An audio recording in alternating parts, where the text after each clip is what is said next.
গেল কয়েকদিন ধরেই দেশের রাজনীতিতে চলছে উত্তেজনা ও অস্থিরতা। নির্বাচনী রোডম্যাপ নিয়ে নানা মতবিরোধের মধ্যে অন্তর্বর্তী সরকারের উপর ক্রমাগত চাপ বাড়ছে নির্বাচন আয়োজনের জন্য। এই পরিস্থিতিতে ঢাকায় জাতিসংঘের আবাসিক সমন্বয়ক গোয়েন লুইস বলেছেন, আওয়ামী লীগ না থাকলেও জনগণের অংশগ্রহণ সঠিকভাবে হলে আগামী নির্বাচন অন্তর্ভুক্তিমূলক হতে পারে। সাধারণ ফ্যানের দিন শেষ, আকিস ফ্যানে বাংলাদেশ।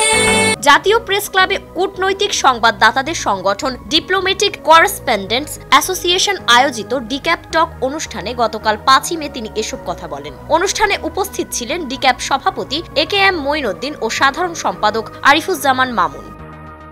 আলোচনায় গোয়েন লুইস বলেন, জাতিসংঘের দৃষ্টিতে অন্তর্ভুক্তিমূলক নির্বাচন মানে হচ্ছে সমাজের প্রতিটি শ্রেণী, পেশা ও সম্প্রদায়ের মানুষ যেন সমানভাবে মত প্রকাশ ও ভোটাধিকার প্রয়োগ করতে পারে। তিনি ব্যাখ্যা করে বলেন, নারী, 18 বছর বয়সী তরুণ, নৃতাত্ত্বিক জনগোষ্ঠী, সংখ্যালঘু ও ধর্মীয় সম্প্রদায় সকলের ভোটদানের সুযোগ নিশ্চিত করাই অন্তর্ভুক্তির মূল ধারণা। তবে আওয়ামী লীগ নির্বাচন থেকে বাদ পড়লে সেটা অন্তর্ভুক্তিমূলক হবে কিনা এমন প্রশ্নে তিনি সরাসরি কোনো দলকে নিয়ে মন্তব্য না করলেও বলেন, অন্তর্ভুক্তির মানে সবার অংশগ্রহণের সুযোগ থাকা।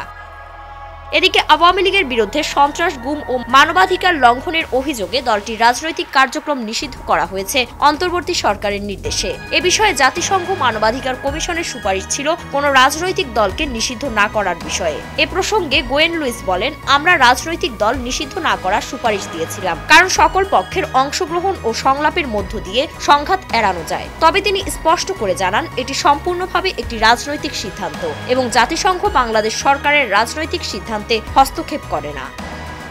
ফারিন রহমান প্রীতি, নয়া দিগন্ত।